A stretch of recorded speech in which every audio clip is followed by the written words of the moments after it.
Back here on 120 Sports, got Scott Rude joining me right now as we talk some college football playoff. Yeah. Of course, the BCS came before the college football playoff.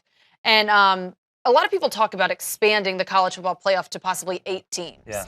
Dabo Swinney was asked for his thoughts on expanding the playoff. Take a listen to what he had to say. It's not the right answer for a lot of people, but I mean, I thought the BCS got it right, to be honest with you. But I think right now, I think we have the best of both worlds. We have what a lot of people want out there, and that's called the NFL. And, now, I mean, to play a 15-game season in college football is incredibly difficult when you're managing the school, the academics, and so forth.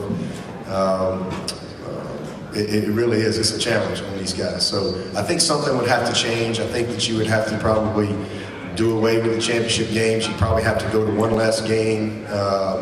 But I don't think there's anything wrong with ending your season with a victory.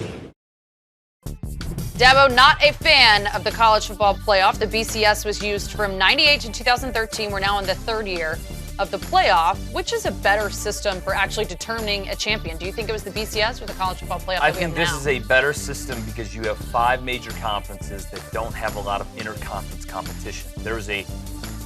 It can happen. It'll likely happen in our lifetime, assuming the system stays for a while. You're going to get 3 undefeated teams in different conferences. So how would you justify that? This was an attempt to avoid. First off, the BCS was an attempt to avoid having undefeated teams not have a chance to win the national title because they were exclusively directed to certain bowls. Most notably, the Big Ten champion versus the Pac-12 or Pac-10 at the time champion would face off in the Rose Bowl, and that was madness. 3 of Paterno's 5 undefeated seasons, he didn't win the national championship. That's madness. There was a lot of independence, and then over time, it evolved. By 99, it made sense. All the conferences recognized really how much more money they would make, and money's really dictated all this. Keep in mind, in terms of the quotes, the sound that we heard from Dabo Swinney saying he'd rather have it be the top 2, how's Clemson fared going into the final week when the committee had to decide? Where were they?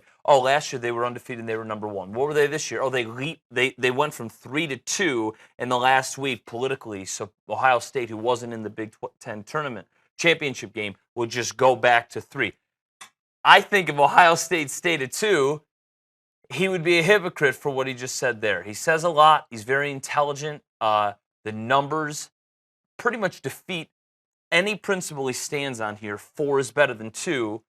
We still are up for debate on whether 8 is better than 4. 4 should stay as 4 until we have a majority of examples that say 8 would be better. You like 8 or 4? 4.